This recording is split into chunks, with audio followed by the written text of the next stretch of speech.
Good evening to you all. Can everyone view my presentation screen? Yes, ma'am. Okay, thank you. Okay, welcome to the first class of marketing management. Okay, first, before going into marketing management, we have to know what is a market. So, market is a place where exchange takes place. Okay, so when we come into marketing, it plays a major role in our daily lives because marketing is everywhere, and most of the tasks we do and most of the things we handle are linked to marketing. Every day, we are consuming some products which are made available by the marketers.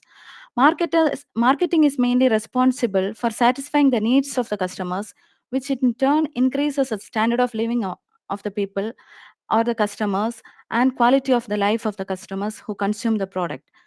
Marketing is mainly about identifying and meeting the human needs and social needs of the customers who purchase the product, mainly the consumers who consume the product. So, customers is different from consumers. Customers are the people who buy the product, and consumers are the people who use or consume the product. So, according to Philip Kotler, one of the shortest definition for marketing is meeting the needs profitability. That is, we have to identify the needs of the customer, then we have to provide them with the, and we have to fulfill the needs of the customer, and we have to earn profit. That's the main thing in marketing.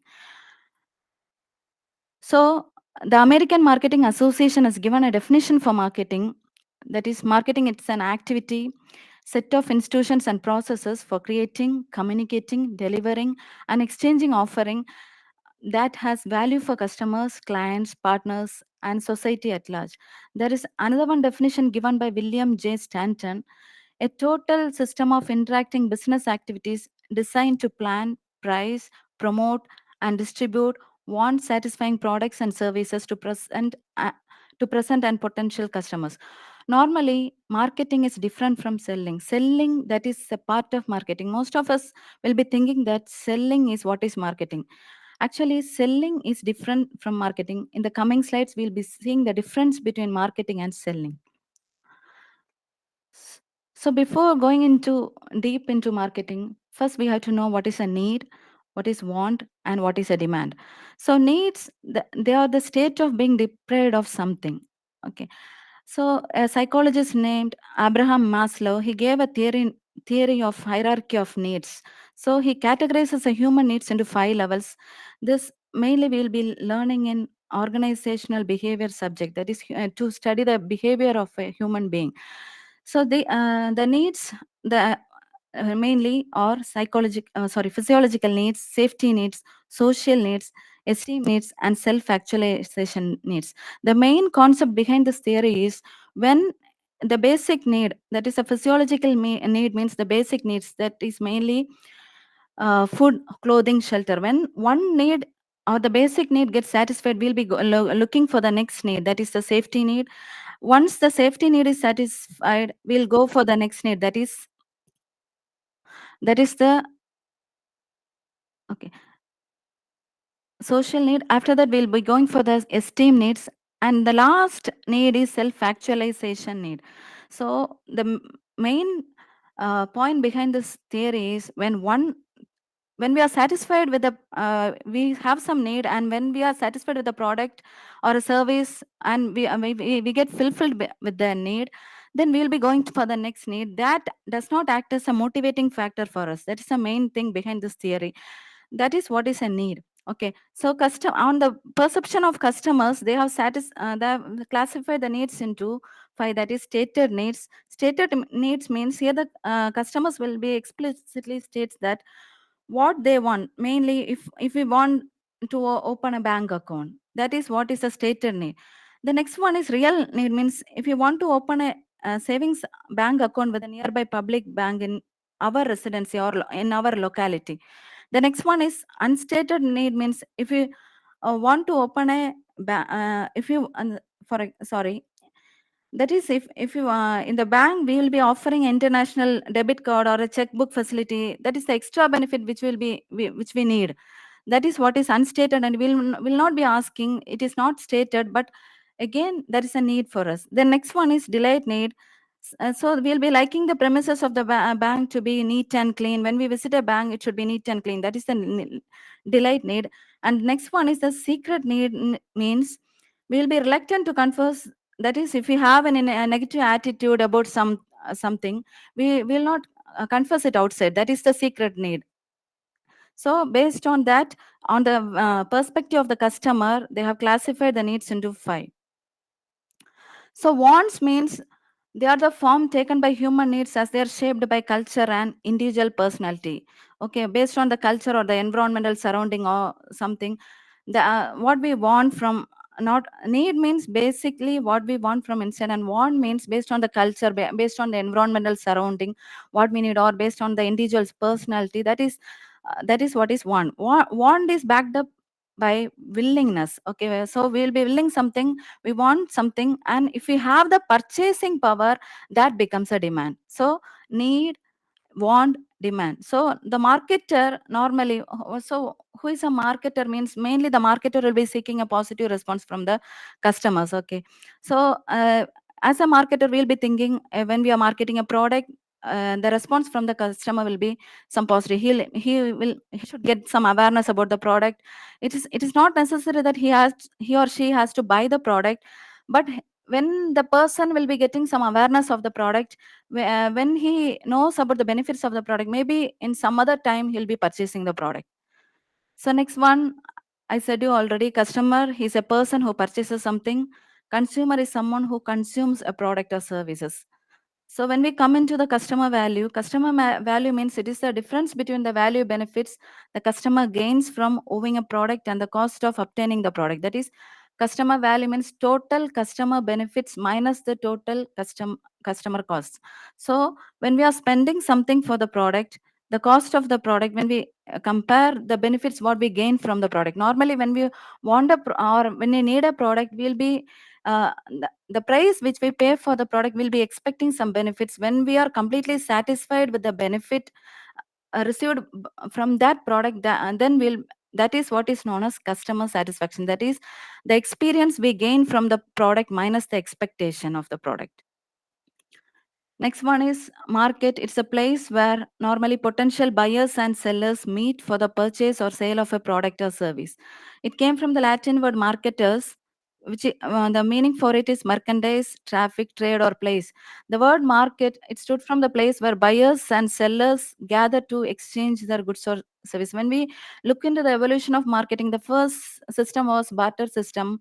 That is, we exchange products for product. After that only the money system came into existence, and we exchange product for money. So there are different types of market normally: consumer market, industrial market, intermediate market, geographical location market, non-profit, and governmental markets. Consumer market means normally fast moving, the market where we get fast moving consumer goods or consumer durables. So it's a market where they sell things which are used for our own purpose, or which the individual, for the individual consumption. Industrial market means it's a place where finished goods are sold. Mainly they'll be buying products, maybe the raw materials or unfinished goods or finished goods for normally for business purpose. Okay.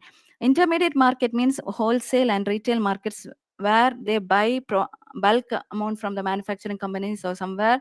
They'll be buying bulk amount, and they'll be selling also. They'll be dividing it into small parts, and they'll be selling. That is retail business. Then geographical location markets are divided into local market, national market. Local market is they'll be concentrating on the nearby localities. National market means a country. International market, rural and urban market. So next one, non-profit and governmental markets. Companies selling to non-profit organizations. Here the purchasing power will be limited, and for non-profit organizations, when you're selling some products, we should be very careful with the price of the product. And then there are 5 marketing philosophies. First one is a production concept. Second one is a product concept. Third one is a selling concept. Fourth one is marketing concept. Fifth one is holistic marketing concept. First one, when we come to production concept, two things. It mainly emphasizes on two things, that is affordability and availability of products. When we take into account the affordability, it's possible by reducing the cost of production by producing large quantities and achieving mass production and mass consumption by reducing the prices. So we that's a reduce by reducing the cost of the production by producing large amount of a large product, large quantities of products and selling that into minimum cost or minimum price. Okay, that is what is production concept in that affordability. Second one is availability. So normally when we can afford by reducing the cost of the product and reducing the price of the product, then we can afford to the mass population or mass customers, that we call as mass marketing. So availability means when we are doing a mass distribution, the product should be available widely, so that each one who are in need of the product can get the product easily. That is the first concept, production concept. Second one is the product concept. So during production concept, normally supply increases over demand. That is, we increase the supply by reducing the cost of the product in case of production concept. But in product concept, the customers will be preferring products that have a better quality, performance, and innovative features. They'll not look into other features. Mainly, they'll be concentrating on the quality of the product, performance of the product, and innovative features of the product. The next one is the selling concept. In the selling concept, most more, and they'll be concentrating on how to persuade the customers. Okay, they'll be using persuasive communication, or they'll be convince the customers. They'll concentrate on how to sell the product or the service to the customers. That will be the main thing they'll be targeting. So they rely heavily on selling and the promotion of their offerings to achieve the marketing success. So normally, when we take examples, we can take examples of insurance agencies, or you might have got call from the banks asking for credit cards. So their main concentration is somehow they have to convince the customers and they'll have to sell the product to the customer.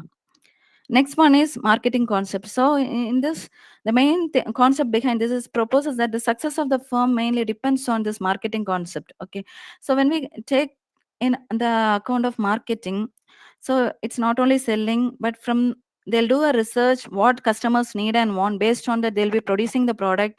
They'll be convincing the customers through promotional activities. They'll be selling the product. After selling, post selling activities also, that is post buying behavior, we call that as. So all these are involved inside this marketing concept. So marketers marketing this concept starts before the product is produced. Before producing the product, they'll be creating awareness related to the product to the customers. Then service or solution is ready, then they'll be continuing, they'll be selling the product. Then after that, after sales, they'll be concentrating on the based on the feedback of the customers, they'll be doing the after sales service. So that is the marketing concept. So when we come into the difference between marketing and selling concept, so normally marketing emphasizes on the customers wants or needs of the customer. They'll be concentrating on the customers needs and wants. When in selling, they'll be concentrating on only the product, how to sell the product. That is the main thing. Here, satisfaction of the customer is the main thing behind the primary motive. And in selling, sales is the primary motive. They have to sell the product. That's the main thing. So in case of marketing, the first customer need is known, then the production takes place, then the product is sold at a profit. That's the main thing. First, they'll be identifying the need of the customer, then they'll be producing the product, then they'll be selling the product for a profit. In selling, first production, then selling takes place at a profit without knowing the customers. They'll not be concentrating on the needs and wants of the customers.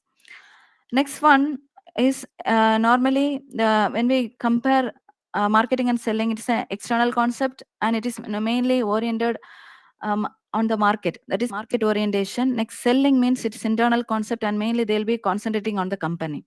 That is company oriented. Then here buyers need or the consumers or customers need is the prime motive. Here companies need is the prime motive. Then in case of marketing, the customer determines the price and the price determines the cost of the product. In selling, cost determines the price.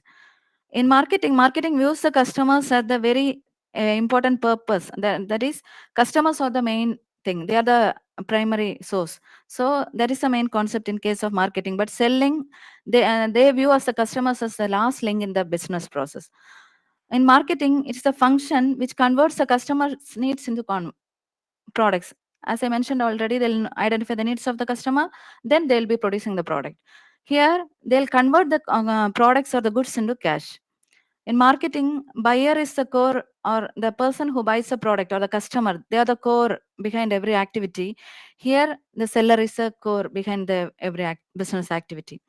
In marketing, business is the customer satisfying process. The main concept behind doing that marketing is satisfy the customer. That is the main thing. Here, mainly producing process. They have to produce more, and they have to convince the customer. They have to sell the product. That is the main thing. In case of marketing, all departments work in an integrated way. Okay, their main concept is, in a company, when we look, every departments will be working together, like HR, finance, marketing, production, purchase department. So they will be working in an integrated way. Their main concept is to satisfy the customer. So in case of selling, different departments of the business, they'll be acting independently. They'll not act in an integrated way. They'll not have any coordination. They're selling. When products comes to the hand, they comes to their hand, they'll be concentrating on only selling. Marketing, what should be offered as a product is determined by the buyers. Mainly buyers determine what should be offered because what they need. Based on that, they'll be producing the product. Here, the seller will be determining what product to be offered. So these are the major difference between marketing and selling. So when we come into holistic marketing concept, so the pace of technological changes, the impact of the global economy, ever-growing economic inequalities, climate change, public unrest, this all become a new reality in today's world. So the holistic marketing concept is based on the development, design, and implementation of marketing programs, processes, and activities that acknowledge a broad and integrated perspective. So when we look into the holistic marketing, they'll be mainly concentrating on internal marketing, integrated marketing, performance marketing, and relationship marketing. So everything as a whole comes into holistic market concept. So when we talk about relationship marketing, the purpose of mainly relationship marketing is to develop mutually a satisfying long-term relationship between the stakeholders of the company and the mainly the customers, employers, suppliers. All they'll be having a good relationship. That is the main concept behind relationship marketing. So mutually they should be they should be satisfied with each other, and then after that their relationship should be for a long term and not for a short term. So that will be the main thing behind the relationship marketing. The next one is integrated marketing. So integrated marketing aims at mixing and matching marketing activities to maximize their individual and collective efforts.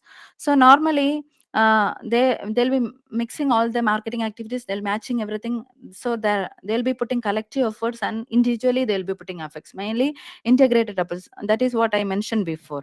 In case of marketing, all will be working together. So in holistic, all this comes into it. So and the next one is internal marketing. Marketing organizations, they'll be perceiving an internal marketing approach in an effort to put their employees first. So the main concept is they'll be putting their employees first. The better a company treats its employees, the better it will perform in providing excellent service to customers. So they'll be motivating the employees. They'll be putting more efforts on the employees. So when we put more efforts on the employees, they'll be working good. So internal marketing means marketing within the company. When they're focusing on the employees more and more, they'll be giving better results, so that performance of the employees also will be increasing. So next concept is marketing mix. So when we come into marketing mix is a combination of 4 elements normally. So mainly product, price, promotion, and place. That is product, price, place, promotion, we call that as. So every company has the option of adding, subtracting, or modifying in order to create a desired marketing strategy. This is the definition given by according to Philip Kotler. Okay, marketing mix, it is a combination of 4 P's. Normally in marketing, in the recent books, it has come seven P's: physical, distribution, process, etc. So the main focus, we have to focus on Philip Kotler's four P's, that is product, price, place, and promotion. So this concept, mainly the concept marketing mix, was coined by Neil H. Boder. So this marketing mix acts as a tool of the firm, which is used to achieve the desired response from the market.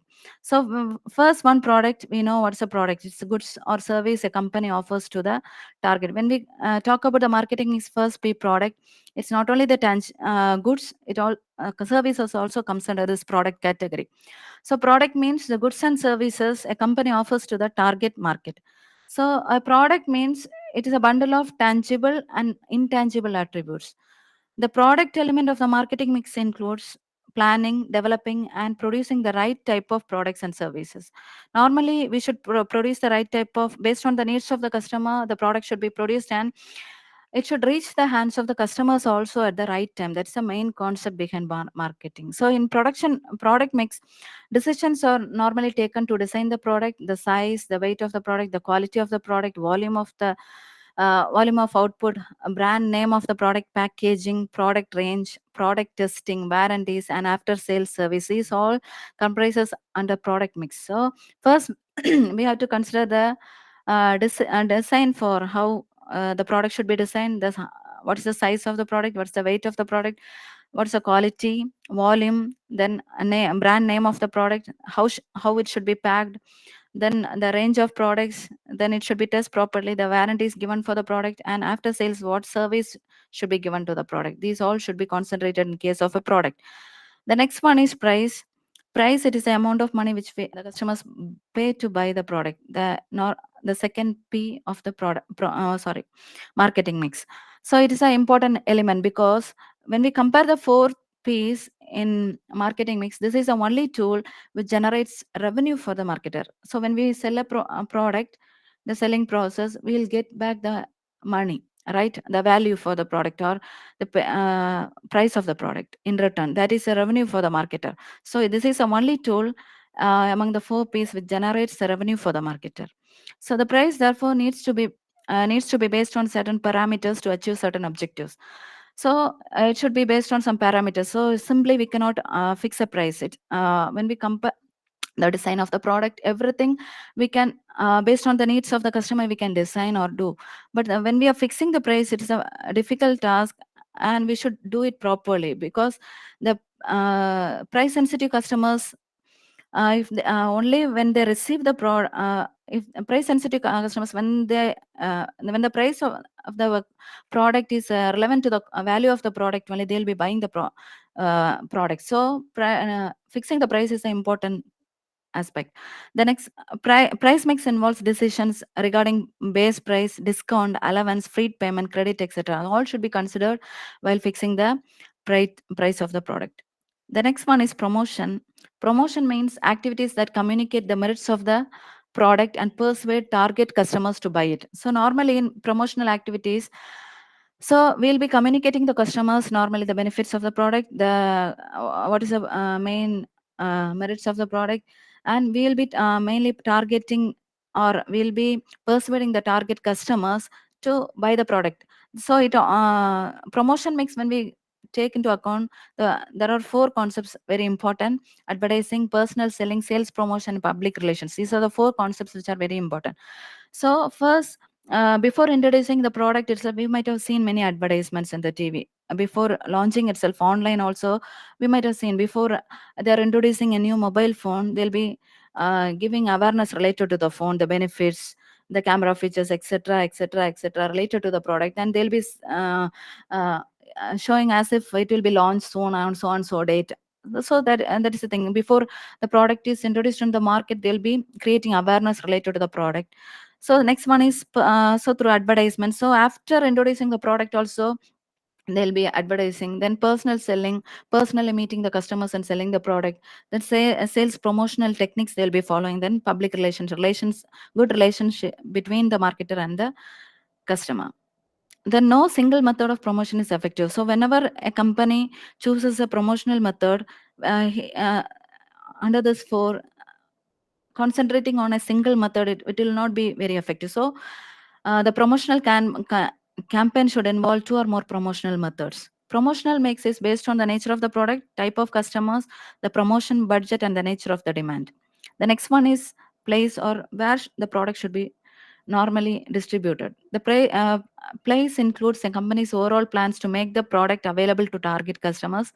Under this, the management should select and control the trade channels to reach the market at the right time.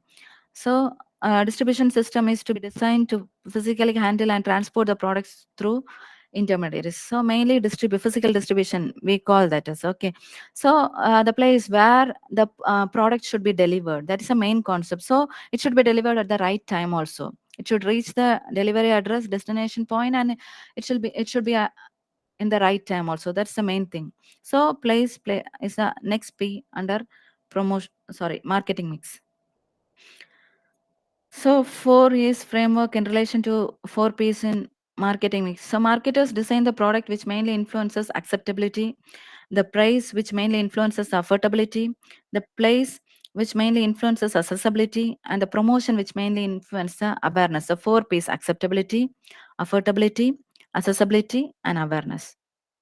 So next, coming the strategy or the marketing strategy.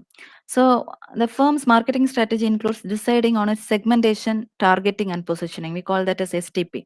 S for segmentation, T for targeting, P for positioning. So according to David Cravens and Nigel Pearcey, the strategy process goes through the following strategy, that is strategic situational analysis, designing marketing strategy, implementing and managing the strategy. The first strategic situational analysis when okay.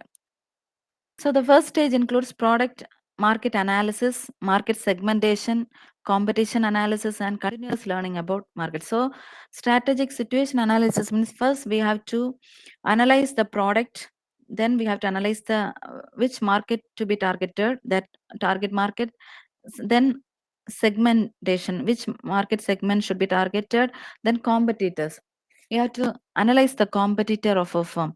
So next, we should continuously learn about the market. So market segmentation identifies the possible customer groups for targeting by the marketers.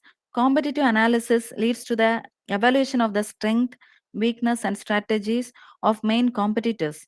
Then continuous learning about market provides information for analysis and decision making. So these are the main things we have to focus in case of strategic situation analysis, first stage.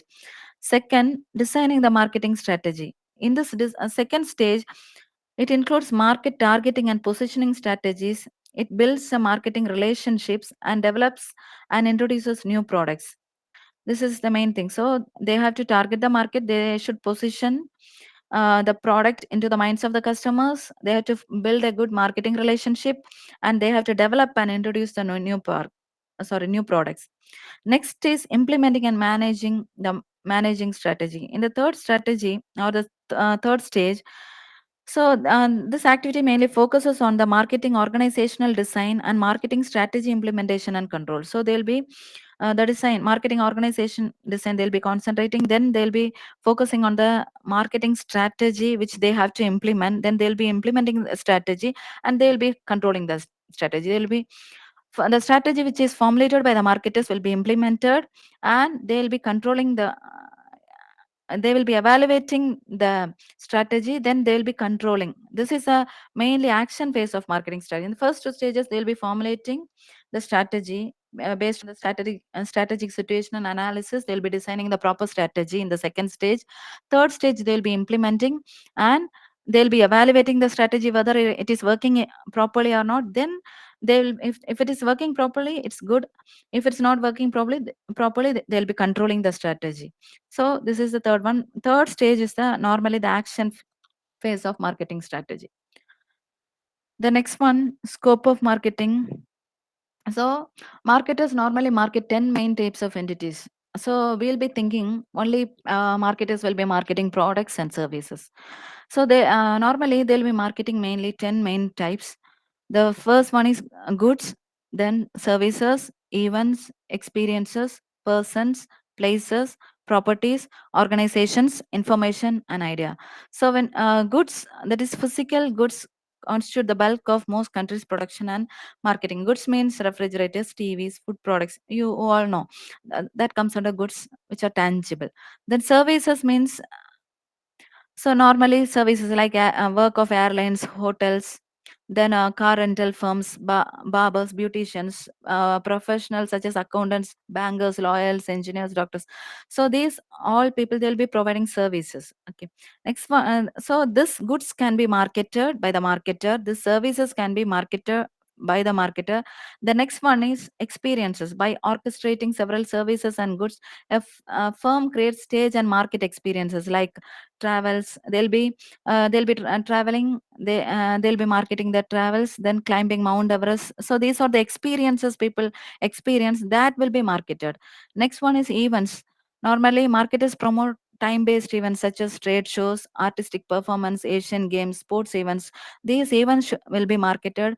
Then person, celebrity marketing, we call that as, this is a major business today. So normally major film stars will be acting as an agent, then a personal manager, and ties a public relations agency. For example, artists, then musicians, physicians. So celebrities will be normally marketed. So then places. So some places will be marketed like some cities, states, regions, whole nations, tourist. Mainly these places are normally marketed to attract the tourists. Okay, next one, properties. Properties are intangible rights of the ownership of either real property or financial property. So two types of property are real property means, you all know. Then financial property, stocks, bonds, shares, etc. So they'll be marketing all these also. Then organizations. So organizations are actively work to build a strong, favorable, and unique image in the minds of the target publics. So normally universities, museums, colleges, these everything will also be marketed. Then informations, for example, uh, magazines, encyclopedia, newspaper, these all the source for supplying information. So by these ways they'll be marketed. The information will be marketed. Then ideas. So every market offers offering includes a basic idea. In the factory we make cosmetics, in the store we sell hope. So social marketers are busy in promoting such ideas. So the new ideas that will be marketed. So these are the 10 entities which are marketed. Again, I repeat: goods, services, events, experiences, persons, places, properties, organizations, information, and ideas. These are the things which will be marketed.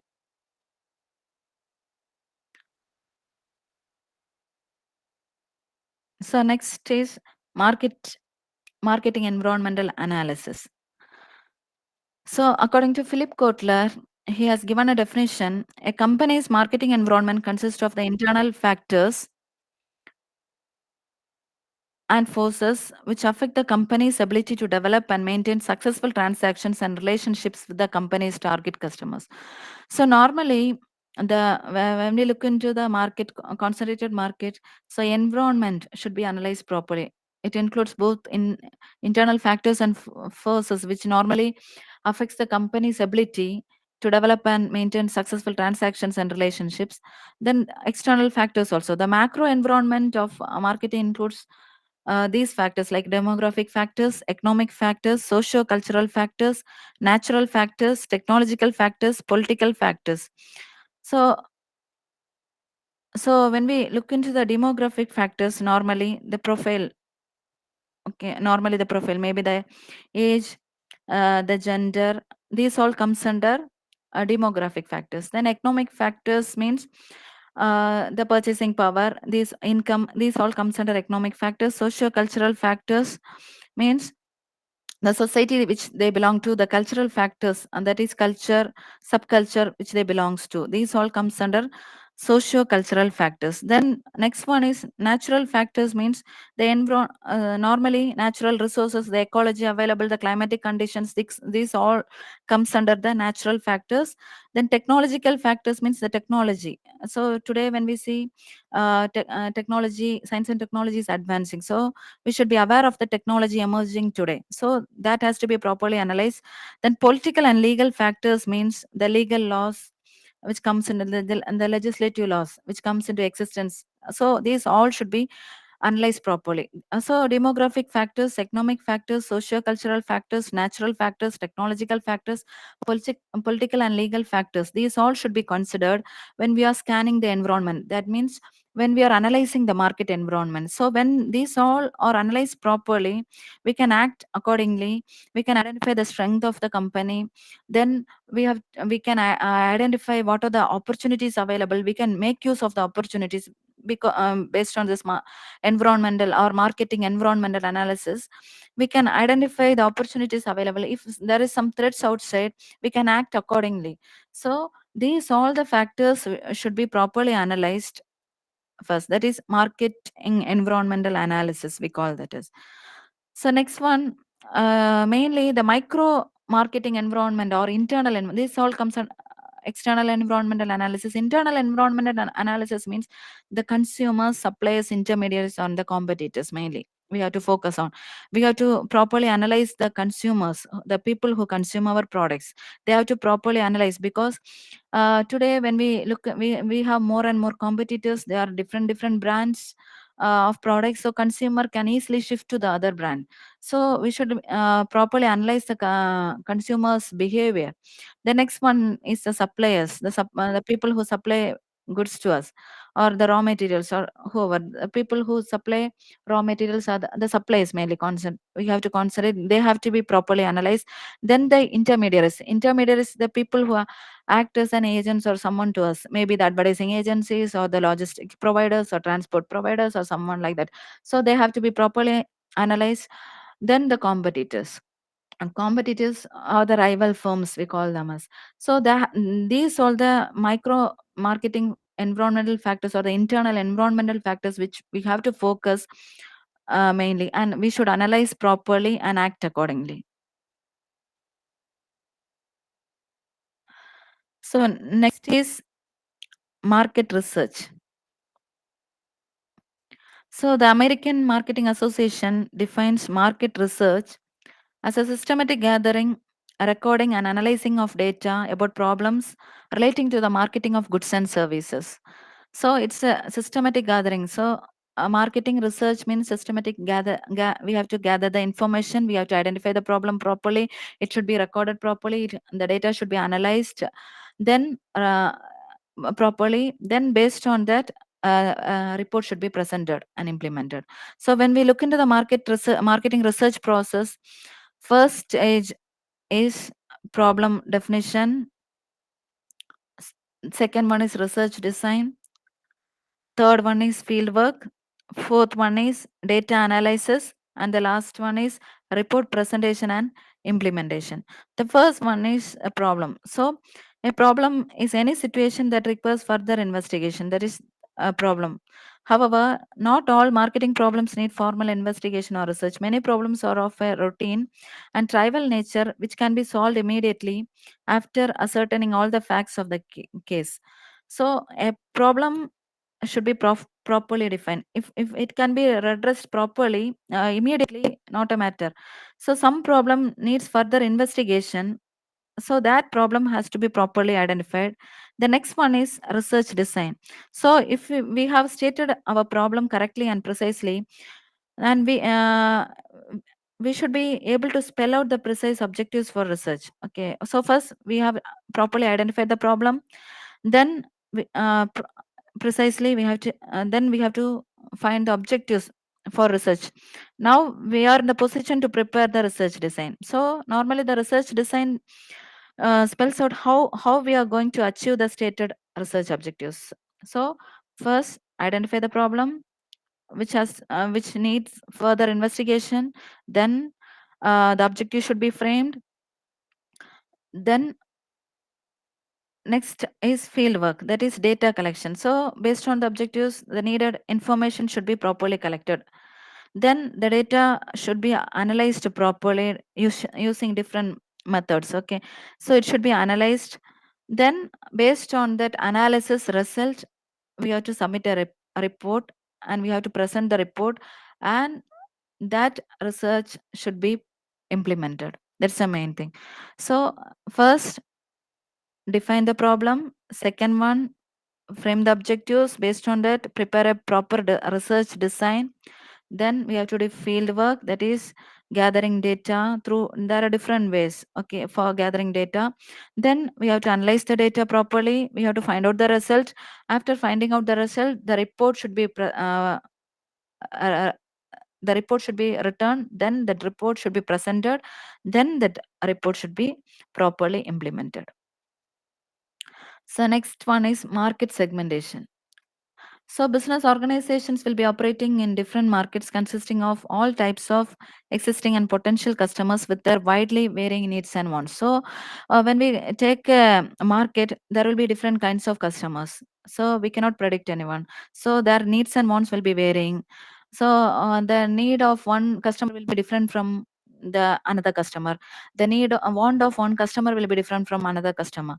So there will be many customers existing. Still, there will be some potential customers. The market exhibit widely heterogeneous characteristics. So, when we look into the characteristics of the market, there will be heterogeneous characteristics. So, the buying practices are different, and it is indeed difficult for any organization to operate and serve such markets. So, when the characteristics of the customers differ, automatically the buying practices also will be different. So it is different for any company or an organization to properly identify. So the business organization, instead of competing everywhere to cope up with the entire market, may decide to identify those markets and territories of markets which can be served most effectively by offering them correct products and matching their needs, and long-term business and consumer interests are served in most desirable manner. Normally, when we come into market segmentation, dividing the whole market into homogeneous groups, that is, even though there are many customers with different characteristics, we have to divide the market into we have to take a characteristic into account, and based on that we have to divide the entire market based on homogeneous characteristics. That's the main, that is, the market will be divided into different segments based on some homogeneous characteristics. So according to Philip Kotler, market segmentation is the subdividing of market into homogeneous subsections of customers, where any subsection may conceivably be selected as a market target to be reached with a distinct marketing mix. So, the whole market will be divided into different segments based on homogeneous characteristics, and the company or the organization will be choosing a particular marketing segment based on their company's products benefits. They'll be targeting that particular market. Thus, the firm tries to break up the market into smaller units, club them so that each submarket has more or less homogeneous characteristics. So, they'll be breaking the entire market into smaller units, and they'll be clubbing them into submarket with more or less homogeneous characteristics. So, therefore, it is a subdividing or breaking up of the market into different cohesive and homogeneous market characteristics with a distinct marketing program and effort. So, this process of dividing the market into smaller homogeneous markets with similar characteristics is called as market segmentation. So, when we come into the basis of market segmentation, so on the basis of the consumer's personal character, it's divided into two. On the basis of consumer personal characteristics, that is a non-behavioral characteristics, it is divided into geographical characteristics, demographic characteristics, socioeconomic characteristics, psychographic characteristics. On the basis of consumer response, that is behavioral characteristics, it's divided into benefits, user status, usage rate, loyal status, attitude. So first, based on the geographical segmentation, in geographical segmentation, the whole market is divided into different geographical units. Normally, the market is divided into regions like northern, southern, western, eastern, and so on. So each region may consist of several states and districts. So national marketer may treat the whole nation as his market and divide it on the basis of the region or zone for business operations. Normally, they'll be dividing based on the geographical location. They'll be dividing the entire market. So here there's an example. In the detergent market, Hindustan Lever and Procter and Gamble are all national markets in India. Multinational companies may divide the global market on the basis of continental characteristics. Then Coca-Cola may consider the entire Asia into South Asia, Middle East, Far East Asia, etc. So each country may also be considered as a geographical segment. Next one, demographic segmentation. The market is subdivided into different parts on the basis of demographic variables like gender, age, family size, income, occupation, education, religion, nationality. Based on this, they'll be dividing or they will be segmenting the market.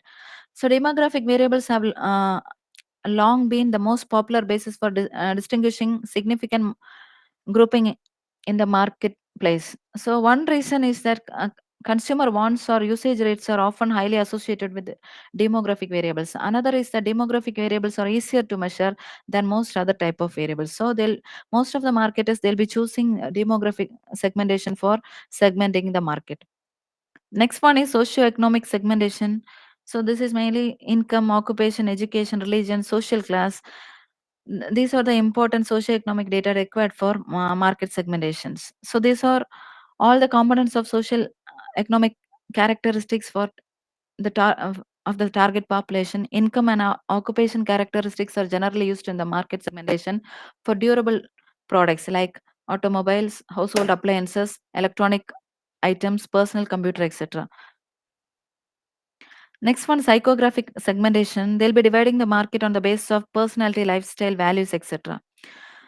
So people normally they'll be having different lifestyles and they express their lifestyle through the product they use. Some social segments are very orthodox and tradition bound at home, and but the same people look very modern and when they come to the outside world. So it depends. So marketers of cosmetics, textiles, soft drinks, fast food providers. So normally they must understand the lifestyle of the target market. So personality, it's another one psychographic characteristics used to segment the market. The automobile manufacturers like two wheelers and passenger cars must consider this personality traits in dividing the market. The next one, benefit segmentation.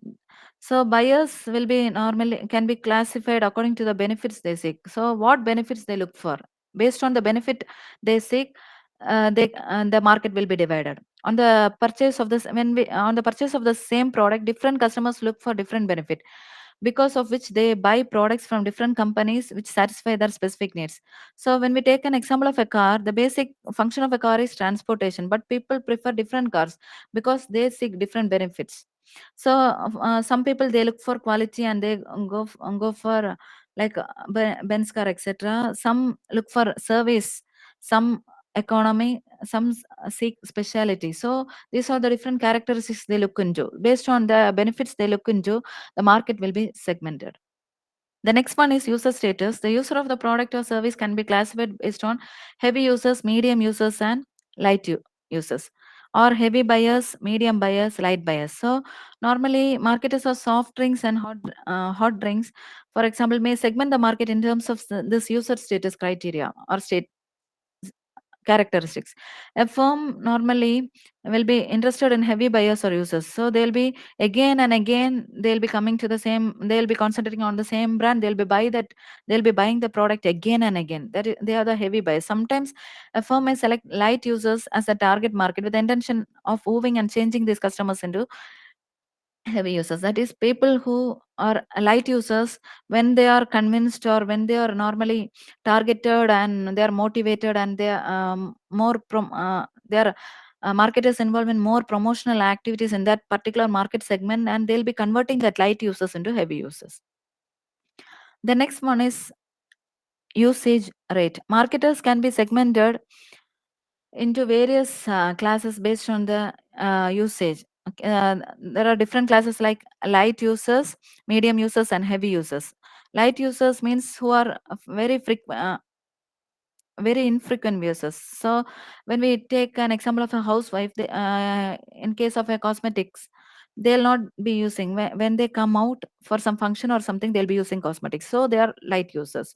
Medium users means the fashion conscious teenagers. They are the medium users of cosmetics. Heavy users means celebrities or models. They'll be using more cosmetics. So they are the heavy users. Based on that, they'll be segmenting the market. Then loyal status. So there are four groups based on brand loyal status: hardcore loyals, split or softcore loyals, shifting loyals, and switches. When we take into account the hardcore loyals, they'll be buying one brand all the time. They'll not shift down to, when we take an example of people using Colgate. Uh, 25 years before also they'll be using the same Colgate. Today also they'll be using the same. They'll not shift to one brand to another. They are the hardcore loyals. Then next one, split or softcore loyals means when there are two brands, if they didn't when they go to a supermarket, when they ask for a Colgate, when it is not there, they'll again, okay, no problem, I'll shift to Pepsodent. So they are split or softcore loyals. Then next one, shifting loyals. So they keep on shifting. They'll be shifting on from Colgate to Close Up, then to Pepsodent, and so on. They are the shifting loyals. Then next one is switchers, consumers who show no loyalty at all to for any brand. Whichever brand is available in the market, they'll be going on and buying that particular brand. They are the switchers. Then next one is attitude. A market can be segmented by classifying people based in it according to their enthusiasm for a product. Five attitude groups are found, can be found in the market. Based on that, the market will be segmented. First one is enthusiastic group, second one is positive attitude group, then third one is indifferent group, fourth one is negative group, and fifth one is hostile group. First one is enthusiastic group. These are people having tendency of impulsive purchase. And they may not carry cash all the time, but suddenly they'll be deciding to buy something. So they'll be normally using credit cards when they go into the market, or when they go to purchase something. They'll be they'll be purchasing the product what they need. When they see some other product available in that particular shop or something, even though if they don't carry cash with them, they'll be using credit cards, they'll be buying. They are the enthusiastic attitude group of people. Next one, positive attitude. They are serious but mobile people need who need to buy suddenly at any time. So at any time, they're the very serious people. So they suddenly at any time, a need will come to purchase some product.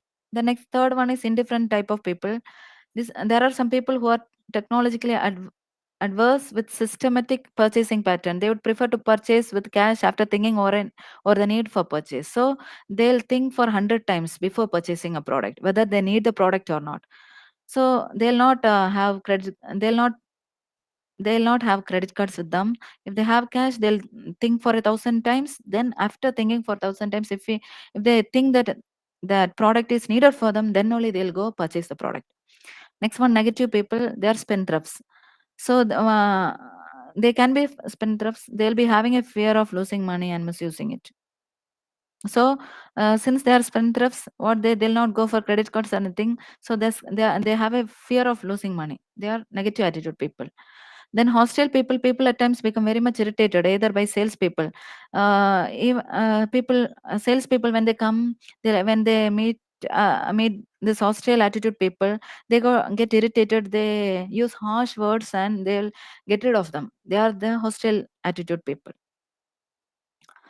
So segmenting industrial markets. Okay, and three commonly used bases are that based on the type of customers, they'll be segmenting the industrial markets. Then based on the size of the customer and based on the type of buying situation, they'll be segmenting market. So industrial markets will be segmented based on three type of the customers, then based on the size of the customers, and based on the type of buying situation. The next one is market targeting. So first they have segmented the market. They know which segment they have, the company or the organization knows which segment they have to target mainly. So they'll be targeting the particular segment. That is what is known as market targeting. So a target market is defined as a set of buyers sharing common needs or characteristics that the company decides to serve. So particular target group or the particular segment they'll be targeting. So the company will be preferring that particular target.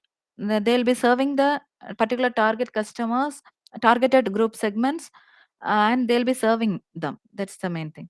So based on some common characteristics, they'll be segmenting the market, right? So in that different market segments, the company, based on the needs, which product they are having, based on the benefits or which segment they have to target, they'll be targeting that particular segment. The next challenge for the marketer is to select one or more segments to target the right blend of marketing mix elements. Based on the marketing mix elements, the next challenge for the marketer is whether to choose one segment or more than one segment for the company to target. That's the main thing. So general factors and specific segmentation factors are there. First one is general factors to be targeted, that is company's thrust. Uh, Second one is size and growth potential. Third one is investment needed. Fourth one is profitability. Fifth one is risk. Sixth one is competition. First one is companies. When segmenting the market, the firm needs to identify the requirements for success in the identified target market. So next, it must determine what particular business system consisting of marketing, production, finance, personnel, etc., will be needed to meet the requirements for success in that particular target.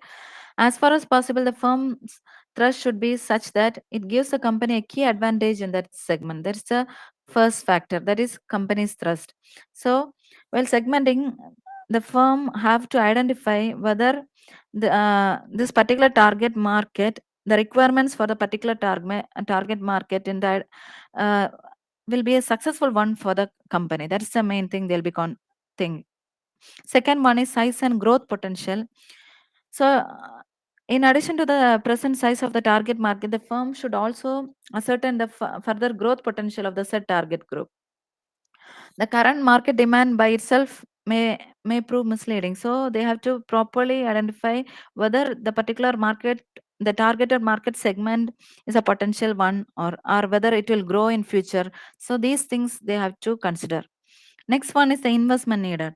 So financial outlay required for taping a particular target market is another factor to consider, and care should be taken to ensure that both entry cost and cost associated with building market share should also be included when we consider investment factor. Next one is profitability. So normally the question of profitability is associated with investment decision. To calculate it, we have to estimate both the future sales and cost involved in the concentrated segment. Both have to be normally estimated properly, calculated properly, and we have to see whether there is a risk, whether the company will be getting profit or not. Next one is risk. So in a case of business, any kind of business risk, it cannot be avoided. So the usual risk associated with the extent to which a particular target market would respond should be considered, but these are not the only ones. Other risks like the new product taking away part of the market share from the existing product of the company in the target market need, that should also be considered, and it should be monitored.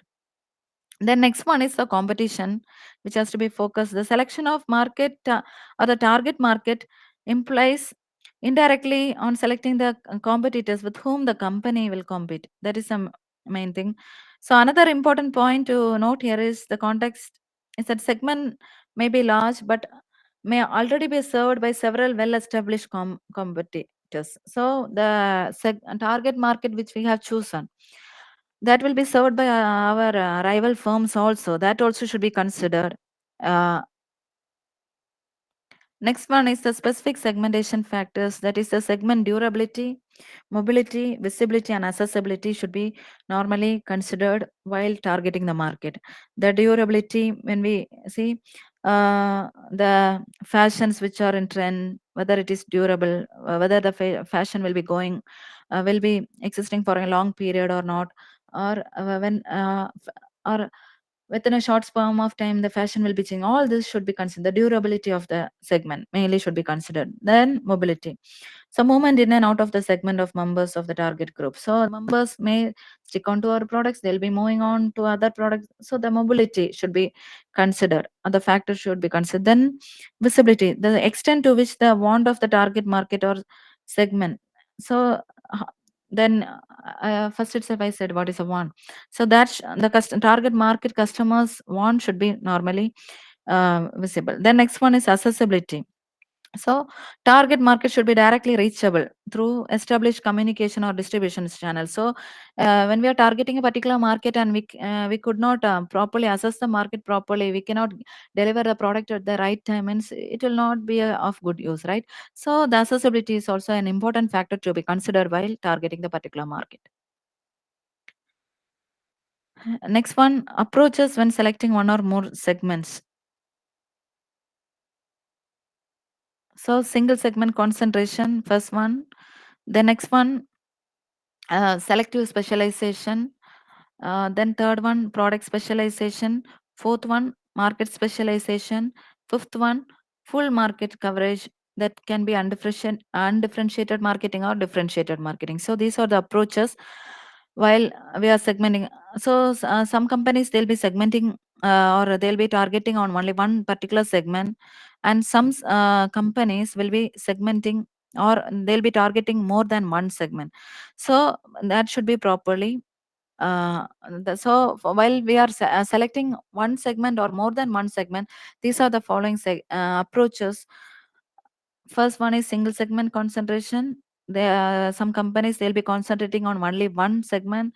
So some companies, they'll be having some specialized products. They so selectively they'll be concentrating on that particular segment, and they'll be promoting only that particular product. Okay, the firm will be selecting a subset of all the possible segments which are attractive and suitable. They'll be selecting. So in this target market, which are the possible which are the possible segments which our company can normally focus, that they'll be selecting. Then third one is product specialization. The company sells a particular product to different customer grounds. So normally a laptop manufacturer, for example, they sell to individual customers, they sell to government, they sell to educational institutions, they sell to software companies, and so on. So this is what is known as product specialization. Next one is market specialization. The firm normally attempts to focus on satisfying the varied needs of the specific segment. So, when we take an example of a pharmaceutical company, they can sell an assort- assortment of products meant for surgeons in hospitals. So, this is an example of market specialization. Next one, full market coverage means many large companies or firms, they'll be attempting to serve all customer groups by offering different products. Best example is Hindustan Unilever. They'll be offering many brands of bathing soap too. So many customers will be having different needs, or they'll be having different tastes. Based on that, that same company will be offering, they'll be covering the full market. They'll be offering based on the needs of the customers. In that too is there undifferentiated marketing, that is also known as mass marketing. So they'll be targeting the huge customers. And the other one is differentiated marketing. The company sells different products to different segments. So the company itself will be segmenting the market, right? Based on, they'll be concentrating on all the segments. For which segment, what product they have to provide, they'll be differentiating, and based on that, they'll be satisfying that all the market segments. Next one is market positioning. So under market positioning, there are two, that is product positioning and brand positioning. So first one, product positioning, it's a creation of a clear image in the minds of customers within the target segment about the nature of the product and the benefits to be gained from the purchasing of the product. So first we saw what is market segmentation, second one market targeting, third one is market positioning. First, based on the homogeneous characteristics, we'll be segmenting the market. Then what the products we offer based on the company's product offering, they'll be targeting the segments.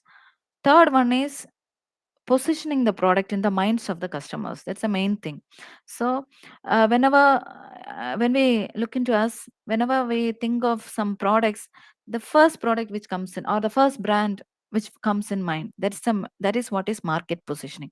In the target market group, when we look into the minds, the of the so when we look into the consumers, they should have a clear idea about the products, the benefits of the product, the nature and the nature of our particular products. These, they should have the image which they have in the minds. The consumers, they'll be having an image about our product in the on our mind. If they're giving the first position, that is the market positioning of our particular product. If they're giving the second position, that is the thing. Okay, so that is the product positioning or brand positioning.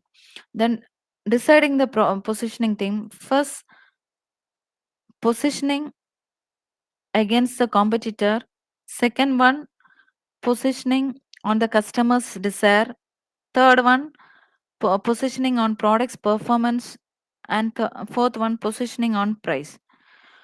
So when we are deciding on the positioning thing, the four things. First, we have to position against the competitor. We should, when we are targeting a particular market, who is the competitor, a main competitor?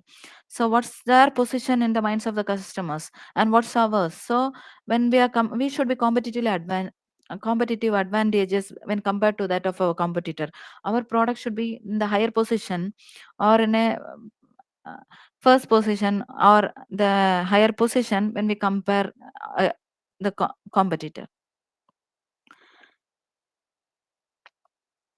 The next one is positioning on the customer's desire. So what's the desire of the customer?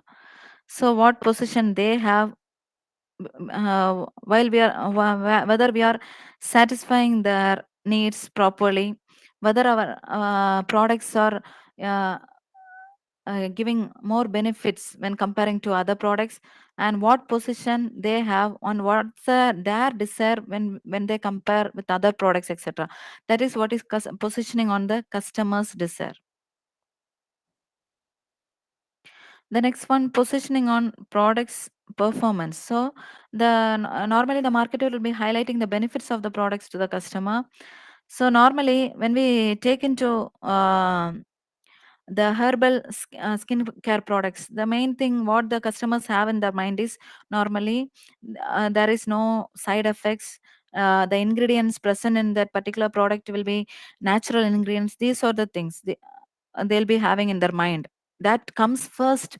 That is what is positioning. Okay, based on the quality of the product or the benefits of the product, when we look into other products performance, these are the things which come, oh, it is very beneficial, it's of a quality, good quality when compared to other products. So it has only natural ingredients, it doesn't cause any side effects. These are the things comes suddenly in the minds of the customer when they think of a product. That is next one, positioning on price.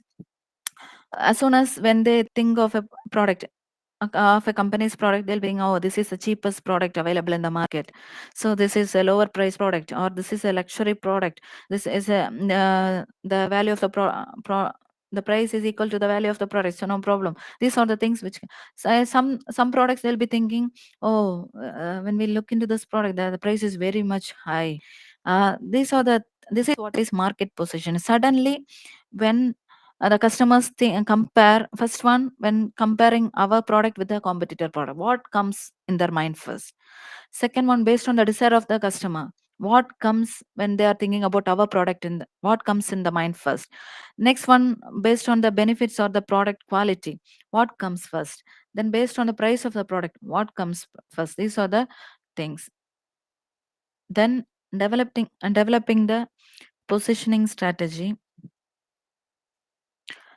So, analyzing of competitive positioning. First, we have to analyze the competitors' positioning in the market. Uh, so, first one, competitive frame of reference. So, when we second one is analyzing competitors. Third one, point of difference. Fourth, or and point POI, and the fourth one is multiple frames of reference of parity. First one, competitive frame of reference. It involves identifying the brands which should be the focus of competitive analysis. Competition can be examined from the viewpoints of an industry and a market. And when we take an industry, it is a group of firms offering products that are close substitutes. So industries can be classified according to the number of the sellers and buyers, degree of product differentiation, barriers of entry and exit into the market, cost structure, impact of globalization, etc. So based on all these, industries will be classified. In the market approach, competitors are normally defined as firms that satisfy the same and similar customer needs. So the competitors means the same needs of the customer, who the companies or the organizations which satisfy the same needs of the customer, that is the main competitor of the company. It should be remembered that the company should not suffer from marketing myopia, and that they should avoid confining the competitor in the traditional category. For example, when we take into account of BSNL, They are mainly focusing on the landline phones, and they missed out on seeing the market for mobile phones. That's the main thing. So we have to the competitive favor reference means should normally the companies should seek what the competitors are properly doing, and we should not we traditionally stick on to a particular thing. We should change. The next one, analyzing the competitors. The company should analyze the strength and weakness of the mainly the competitors. So it should also understand the what are the strategies followed by the competitors, what are the objectives of the competitors. These also has to be analyzed. Then other factors which has to be considered when taking into account of the competitors is history of the company, present management of the company, financial position of the company. These all should be looked into account when we are developing a positioning strategy of. So the next one is point of difference and point of parity. When we look into the point of difference, after determining the competitive frame of reference by clearly understanding the nature of the competitor therein, the marketer should try to define the suitable point of difference and point of parity association. He has to properly define any benefit or attribute associated with the brand can serve as a point of difference as long as the customers are convinced about it. Brands having point of difference, or example when we take into account, that is Zomato. So they have a digital preference, personalization driven by technology. These are the things which the difference, that point of difference is when we compare to others, what is the difference they have. So when we take to Zomato, they are digitally present. The next point of parity may not be unique to the brand. However, some attributes or benefits may be shared with other brands. So when we take into account the Dettol, so first when Dettol came, it has a strong smell. It's a liquid which is turning cloudy when poured on a water, and it is a stingy sensation when we touch the when the liquid touches the wound. It has a stingy sensation. This is the thing when we remember Dettol. Then after that, when Savlon was introduced, the perception of the customer changes, because when the Savlon is poured into the injury, there is no stench feeling at all. This is what is a point of parity. There is a different. Sorry, there is a mistake in the slide. Okay, POP. I have given us POI. Sorry. The next one, multiple frames of reference. When a company is facing competitive brands, then it may choose the most important set of competitors to serve as a competitive frame. So it may not be easy to enter such a fiercely competitive market unless the company finds a segment through a unique positioning strategy based on unique selling proposition where the existing competitors are underperformed. So multiple frame of reference means, so normally,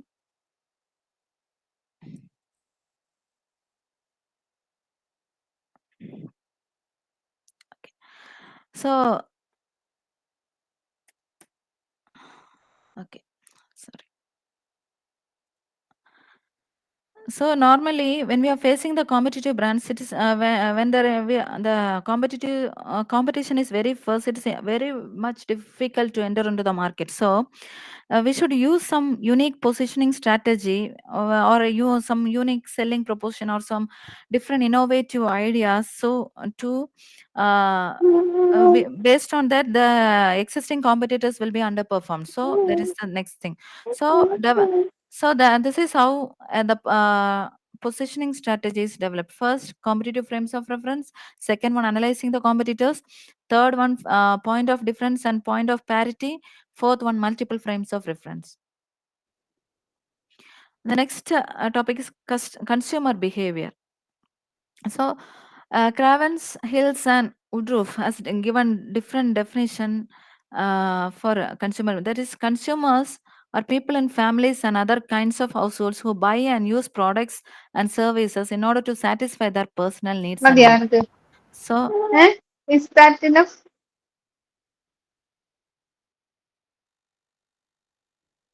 Damn. sorry. Um, okay. So consumers, they are people in the families and other kind of households who buy and use products and services in order to satisfy their personal needs and needs and wants. That's a definition given by Cravens. Then Philip Kotler and Gary Armstrong has given a definition that consumers are all the individuals and households who buy or acquire goods and services for personal consumption. Normally, I have said you before, customer is a person who buys a product. Consumer is a person who consumes or uses the product. So maybe in our family, when a father goes out, buys some things, he's a customer who buys a product, or we can call him as a buyer of a product. When that is taken into home, it's cooked into food, and when we all eat together, we all become consumers. So that is the thing. So the consumers buying behavior normally changes. Okay, actual purchase is only a part of decision process. When we take when we buying process, so we have taken a decision that we have to buy the particular product, that is that actually we are purchasing the product, right? That is just a part of the decision which we took. So in buyers or consumer behavior, we consider not only why, how, and what people buy, but we have to consider other factors such as where, how often, and under what condition the purchase is made. These are the things we should consider. uh, so, an understanding of buying behavior is essential in making marketing planning. So, we have to properly understand the behavior of the consumer first. So, then only we can properly plan the marketing technique. So, buyer's behavior is one of the most important key for successful marketing. So, the consumer behavior plays a major role. So, today's present world, when we look into the behavior of the consumer changes from time to time. So no one is really loyal to a particular brand when we look into account. So that is the main thing. So understanding properly a buyer. So the buying behavior changes normally. Uh, excuse, Shilpa, excuse, can you please mute your audio, please?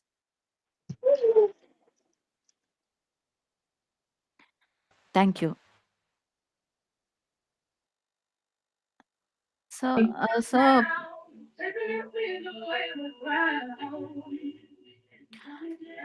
So when we take into the definition for consumer buying behavior, so it's defined as all psychological, social, and physical behavior of potential customers that they become aware of, evaluate, purchase, consume, and tell others about products and services.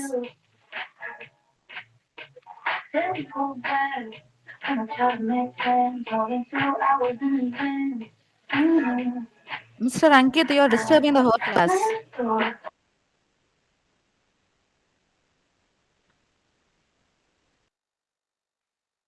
Uh, okay.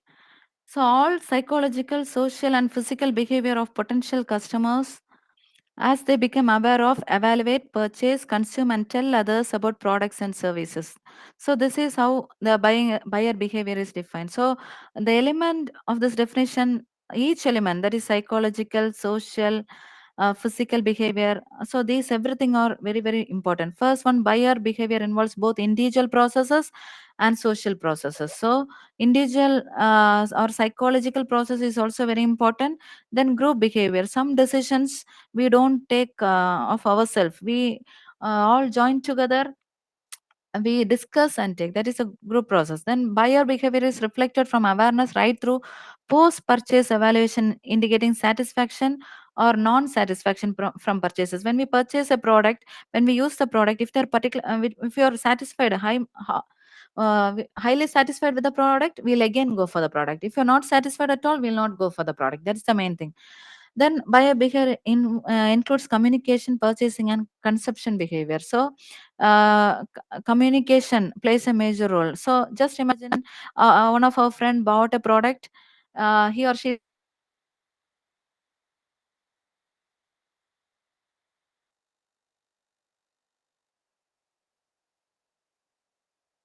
about the negative feedback received from our friend, we will be having a hesitation to whether to buy the product or not. This is the other thing. Then consumer behavior is basically social in nature. Hence, social environment plays a major role in shaping. So the environment surrounding us, the which society we belong to, which social class we belong to, which culture we belong to. These all plays a major role in making a purchase decision. So, buyer behavior includes both consumer and business buyer behavior. First, when we are classifying the consumers, there are different kinds of consumers: personal consumers, organizational consumers, impulse consumers, need based consumers, discount driven consumers, and habitual consumers. First one, personal consumers means they'll be consuming and they'll be buying. And that is, they are the individual consumers who buy products and services for their own use or their household purpose. They'll be buying products for their household purpose. Normally, they'll be purchasing normally finished products and in small quantities. The next one, organizational consumers, means this type of consumers can be a business organization or a government organization or a profit or non-profit organization or some agencies. They'll be purchasing goods or services for organization to function or for resale purpose. So they are all known as organizational consumers.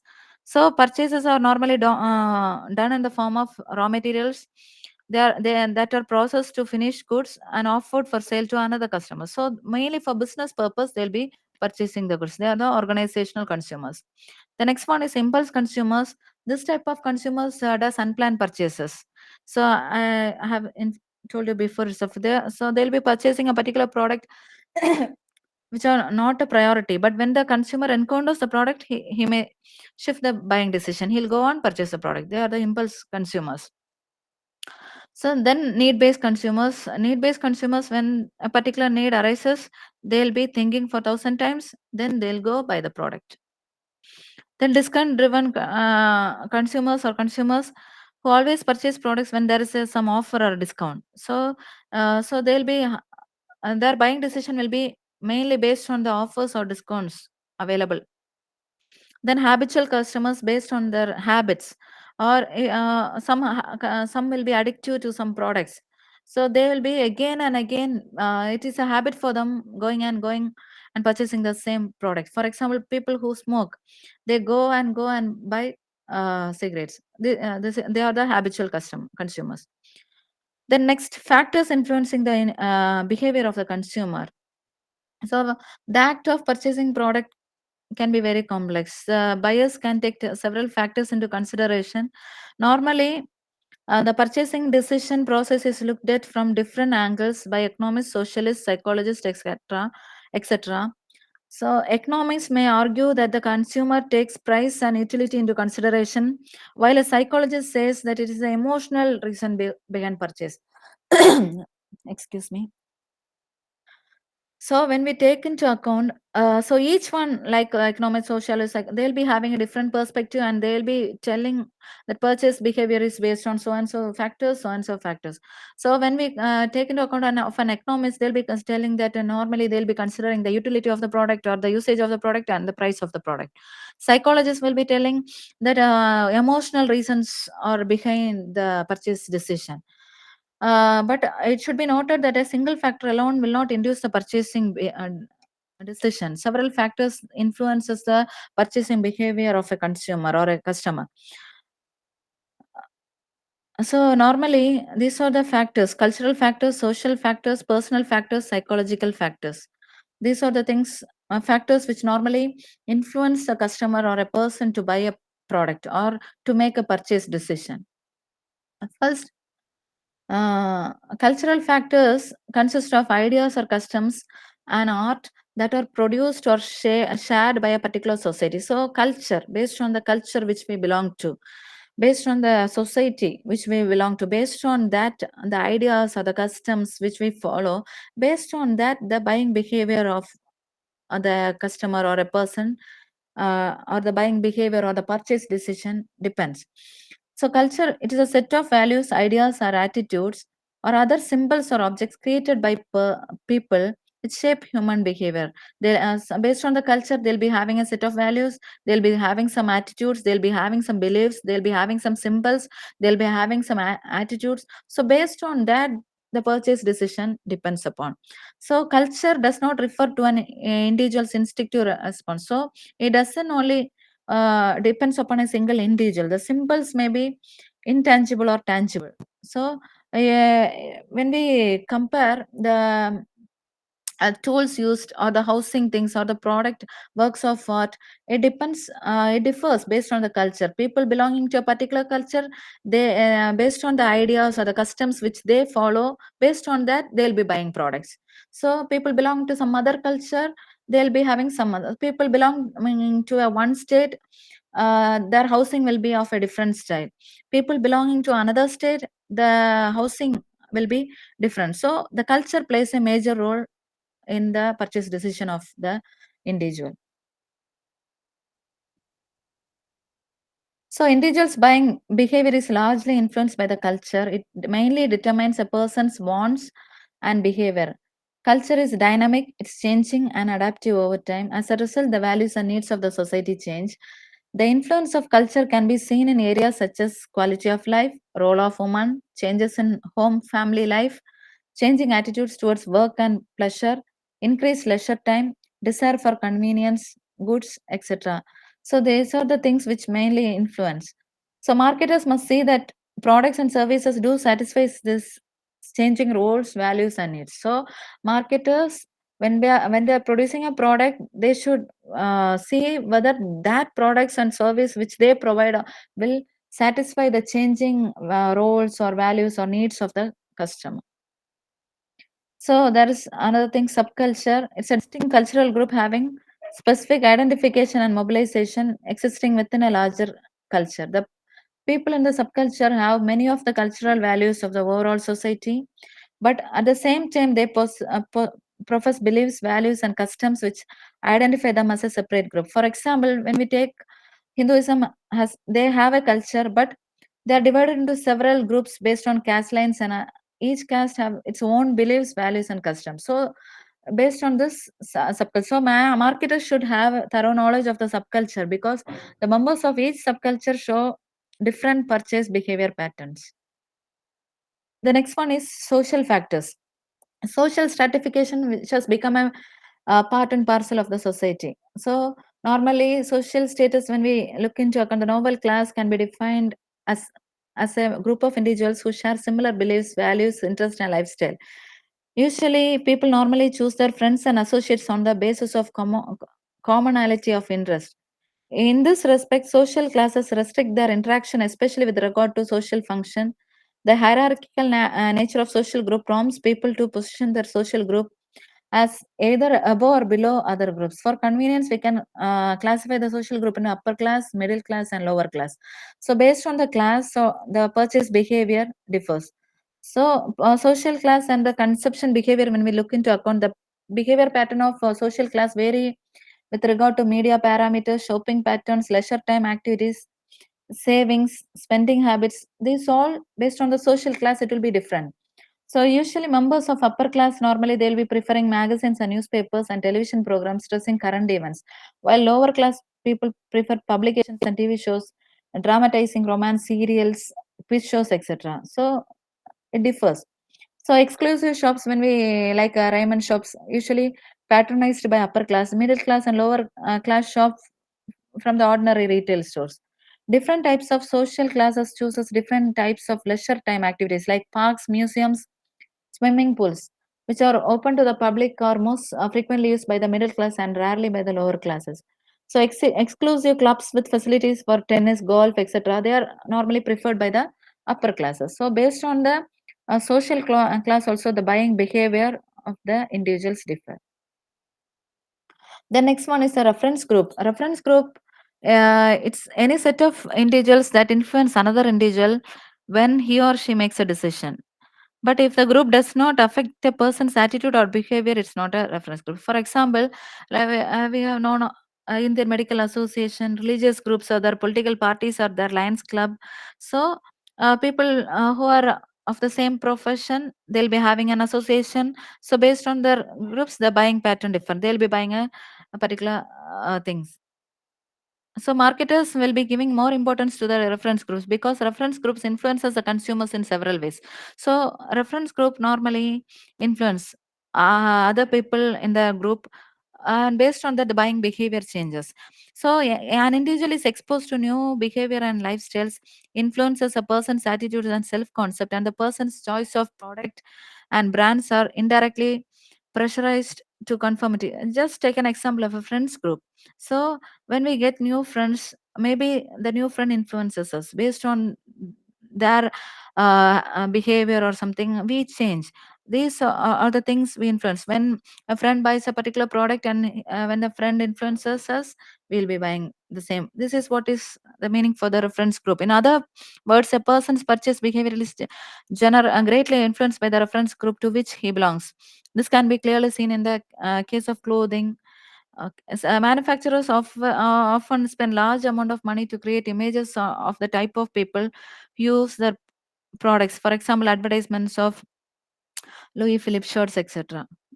The next one, family plays a major role.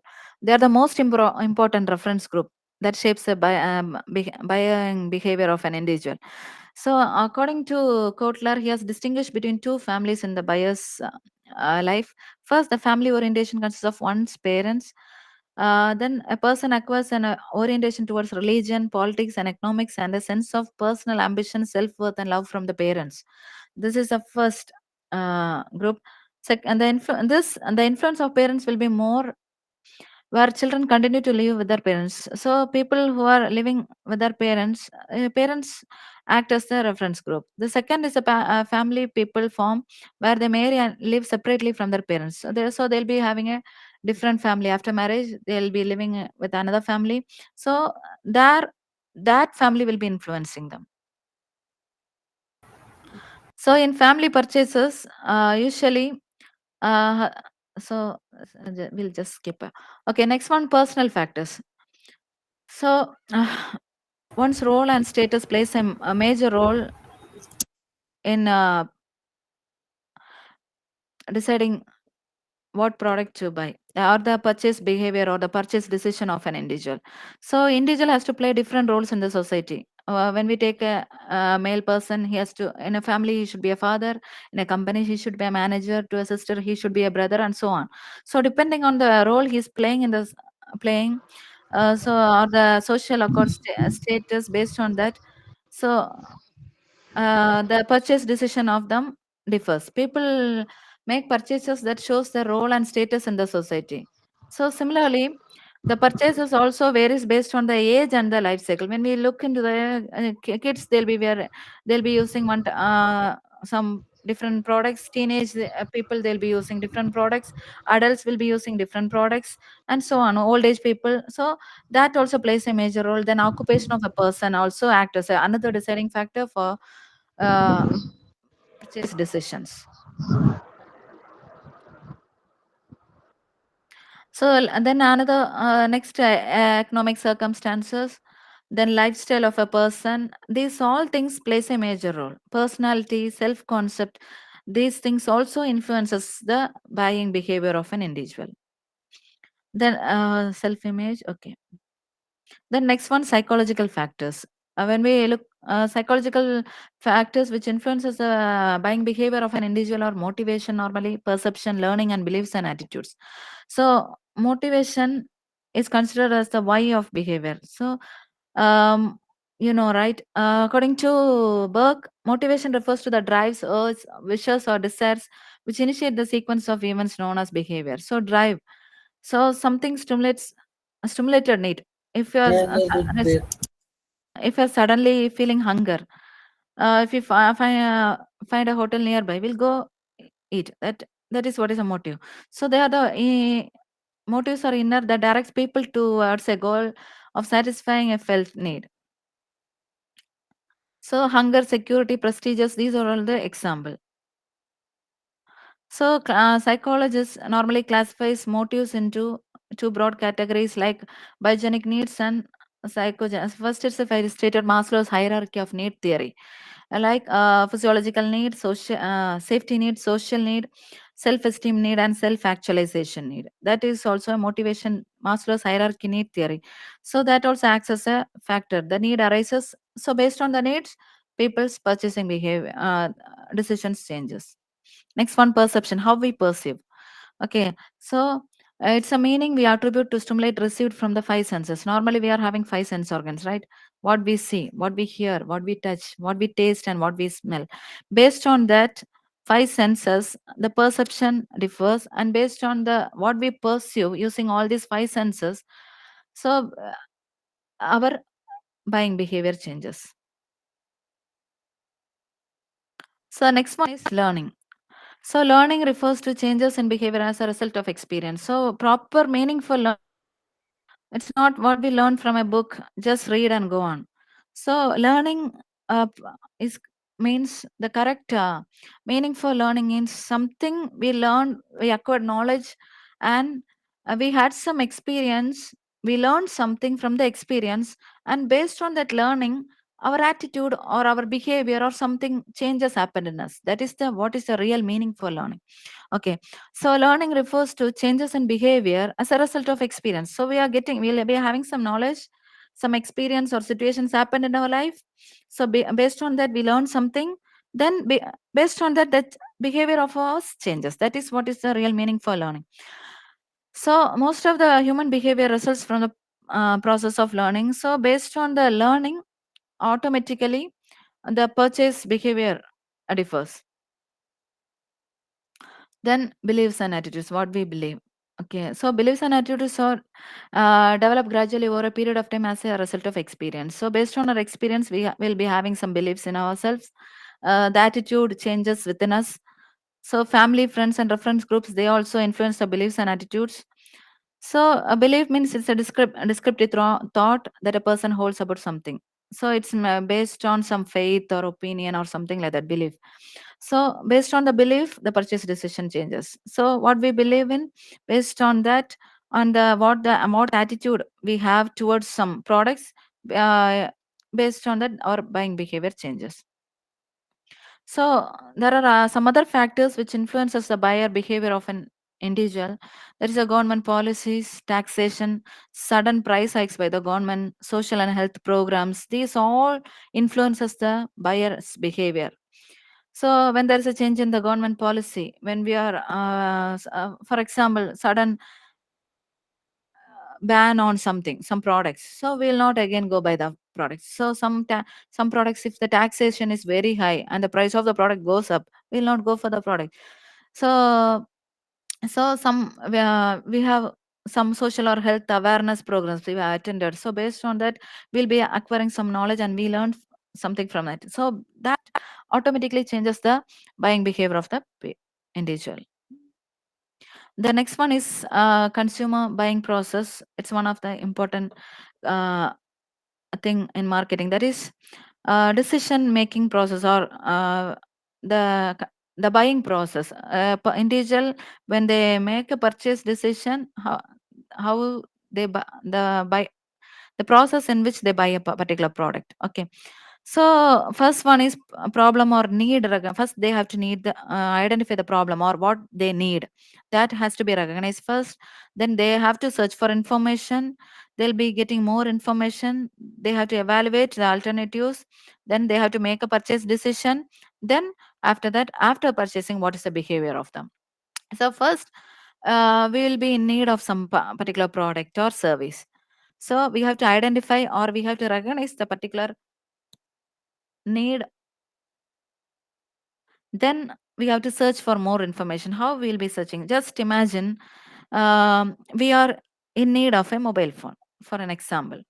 So what we'll do, we'll search for information. Maybe we'll browse through net, we'll see the reviews, we'll ask our friends, family members, relatives. That is what is information search. So based on the information, we'll be having many alternatives.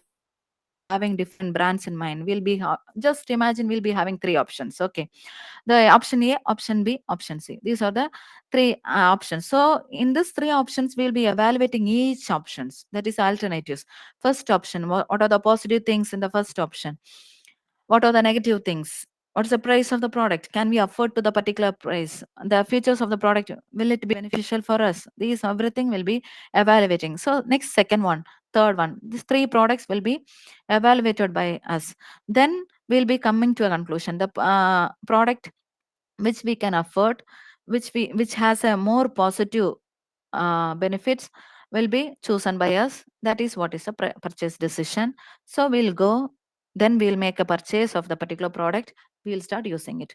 After using it, we will have some expectation, right, about the particular product. So if the expectation is satisfied, we'll be giving a our behavior will be positive towards the product. That is post purchase behavior.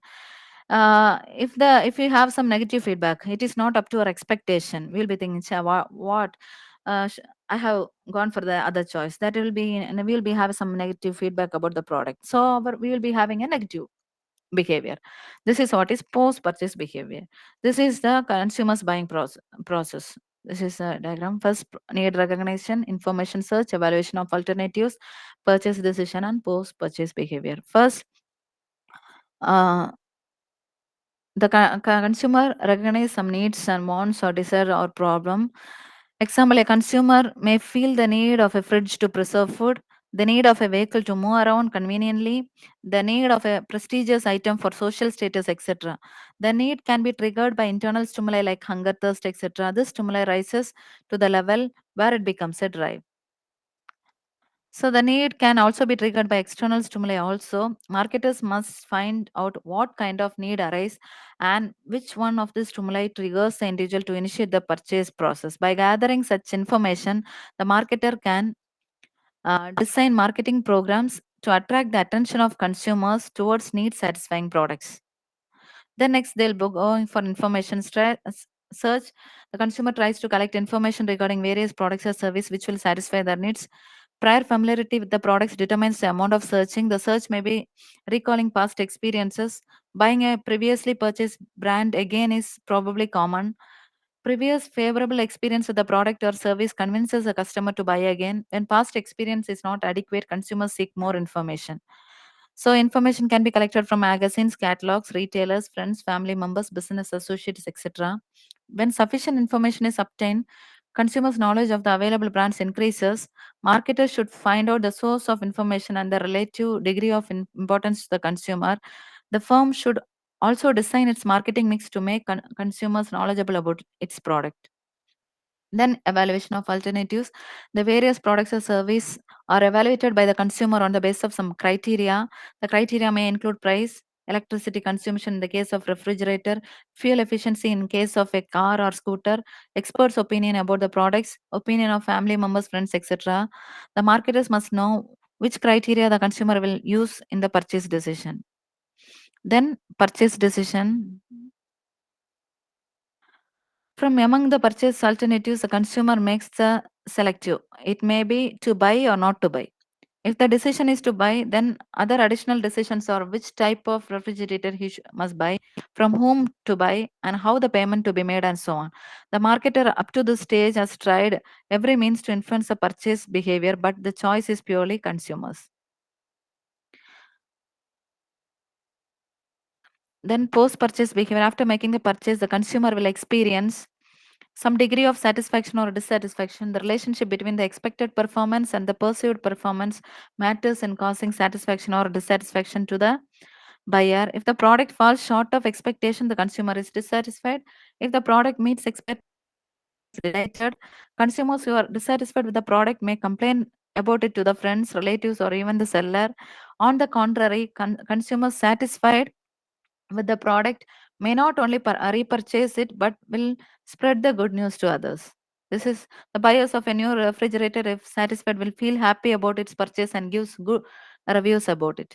But if he is not satisfied, he may dissuade his friends from purchasing it or advise them not to commit the same mistake. How the customer gets satisfaction or dissatisfaction is a crucial feedback for the marketer. Important thing.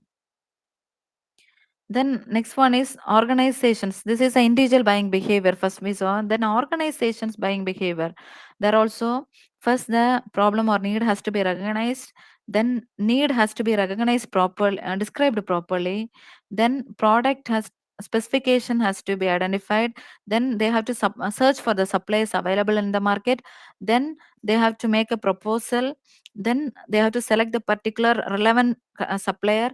Then they have to order routine specification, and based on that they have to review the performance. This is the organizations buying behavior. So when we organizations means industrial or for business purpose, first they have to identify the need, they have to describe what they need, they have to identify the products or raw materials what they need. They have to specify it.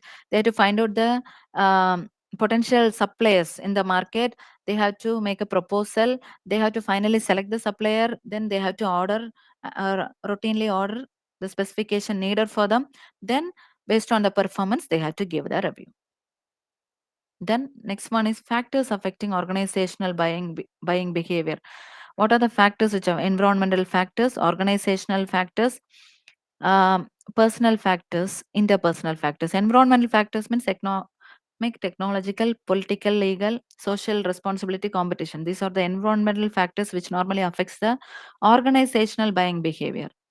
Then organizational factors means buying objectives. Organization will be having certain protocols or rules and regulations. So by and their objectives to buy a product, policies, procedures, the structure of the organization and the system followed in the organization. These all are the factors which normally organizational factors which normally affects the organizational buying behavior. Interpersonal factors means authority, then status, interest of the people working in that particular organization. Personal factors may age of the person, education, level of the job, their personality. These all things mainly affect the organizational buying behavior of the individual. So uh, this is all for today. If you have any doubts, you can ask me now.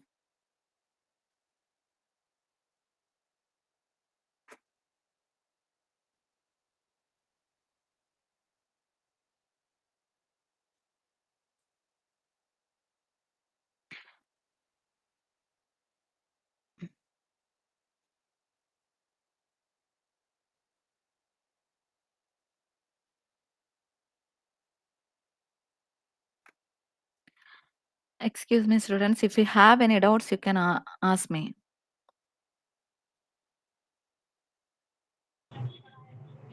No, ma'am. No, ma'am.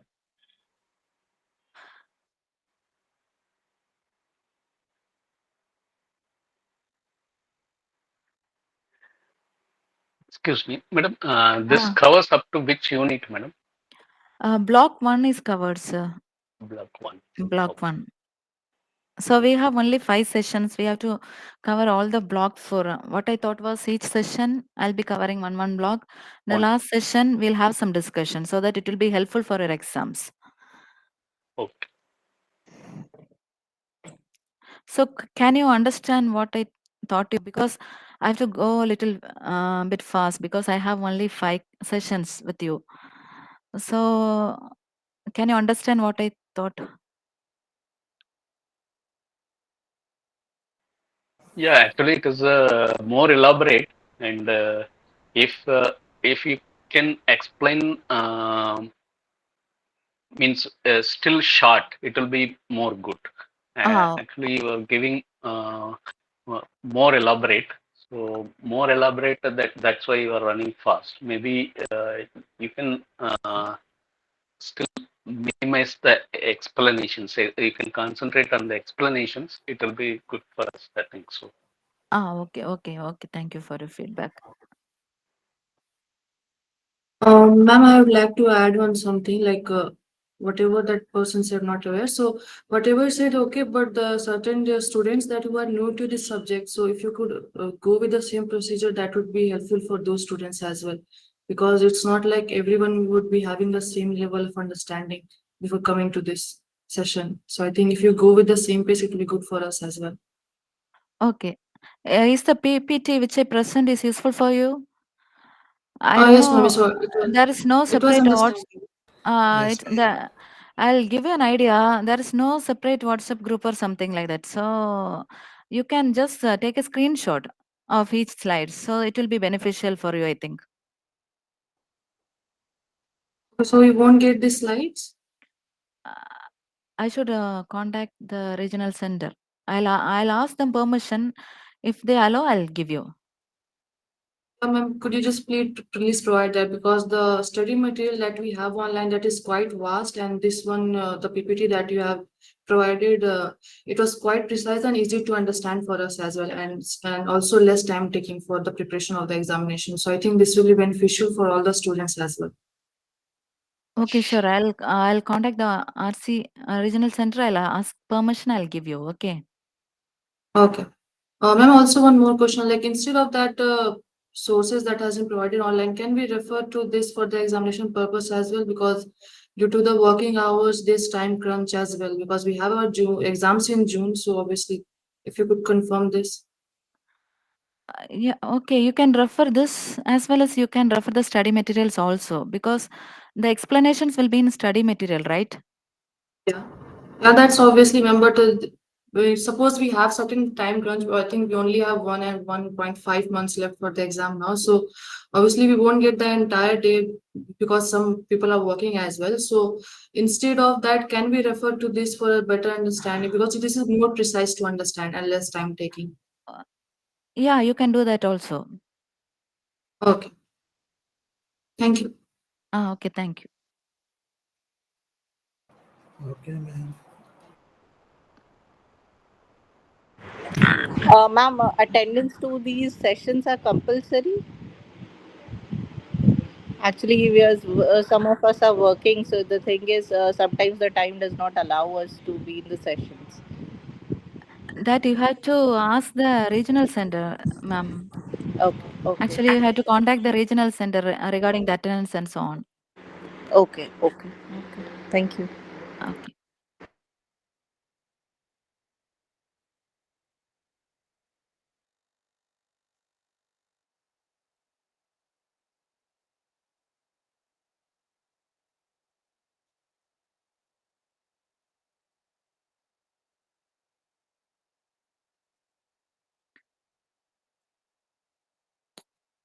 So we have 10 more minutes, I think. So should I revise it again? Or Yes, ma'am.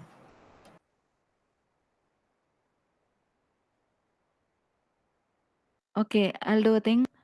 From first slide, I'll be moving little bit fastly. If you want to take notes, you can take, okay?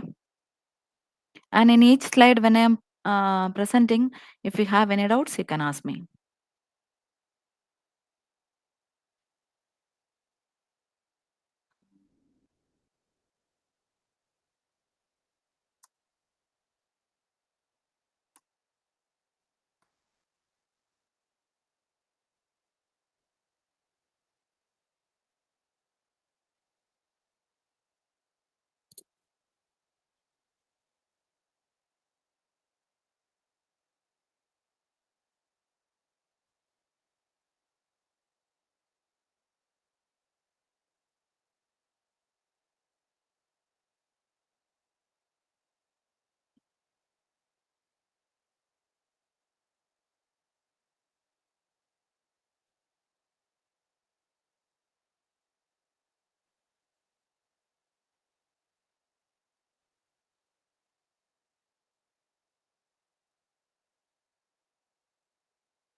Could you please explain the previous slide? Yeah, this one. Okay, wait.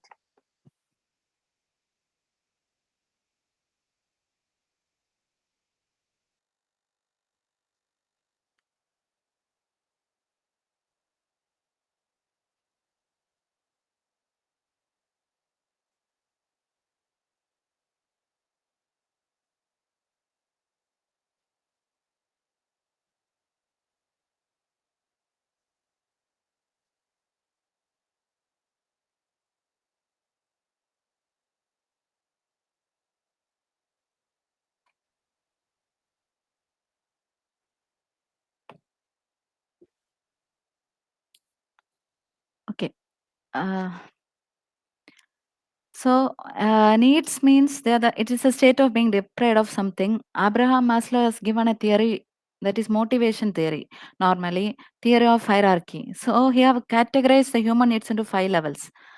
So when one need is fulfilled, people will not go for the same need again, they'll go for the next level need. That is mainly the concept behind Abraham Maslow's.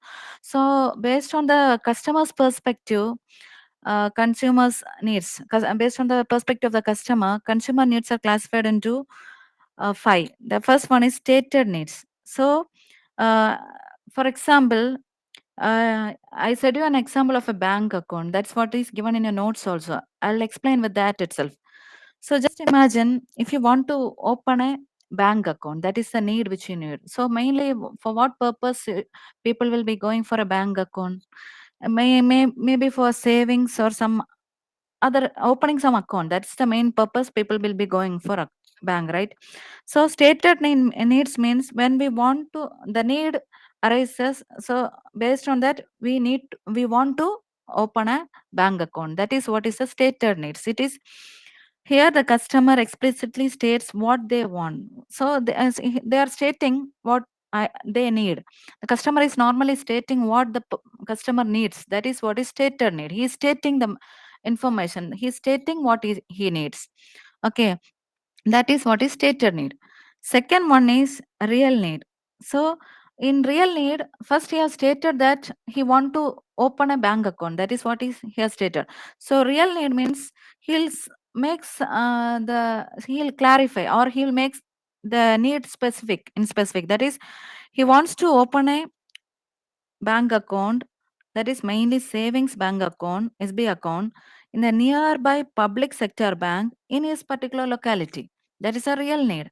So in stated need, he'll be just specifying what he want. That is, I wanted to open a bank account. In the real need, he'll be specifying in the bank, he have to open a bank account, in that mainly savings bank account, in particular bank, in the particular locality. He's making that particular thing specific. That is what is real need. Then next one, unstated need. Okay, wow. So if just imagine yourself, you want to open a bank account, so you'll be stating it out. Second one, the real thing behind is you'll make it specific. So I want to open SB account, savings bank account in particular bank, in particular locality. That is, you have made it specific. Then you will not state that whenever we open an account, we'll get a checkbook or a debit card along with it. That will not state it out. That is what is known as unstated need. Okay.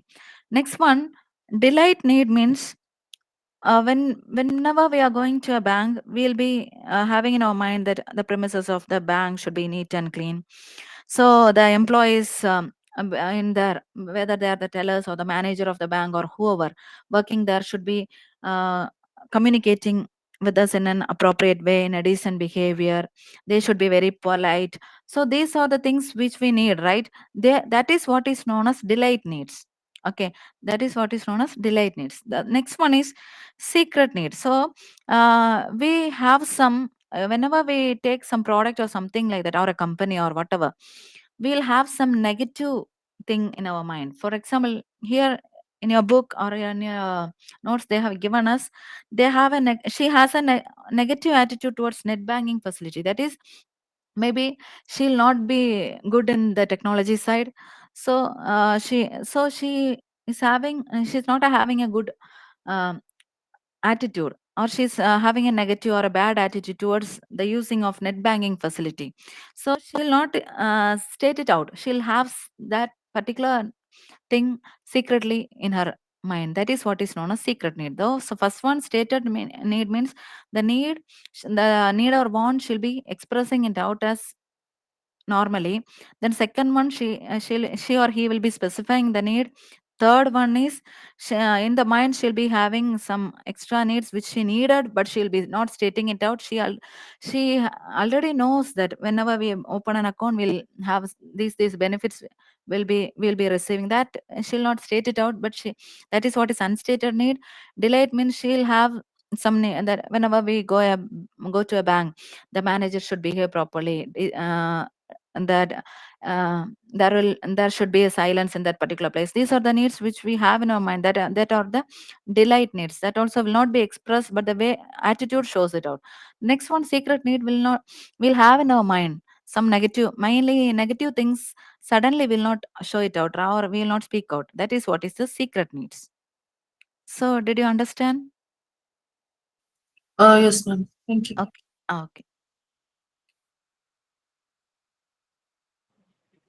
Yes, ma'am.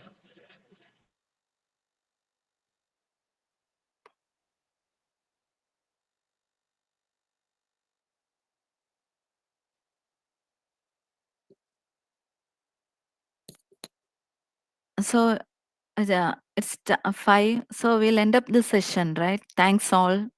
Thanks a lot for patiently listening to me. Thank you, Hi, ma'am. ma'am. Okay. Thank you. Thank you. Good, ma'am.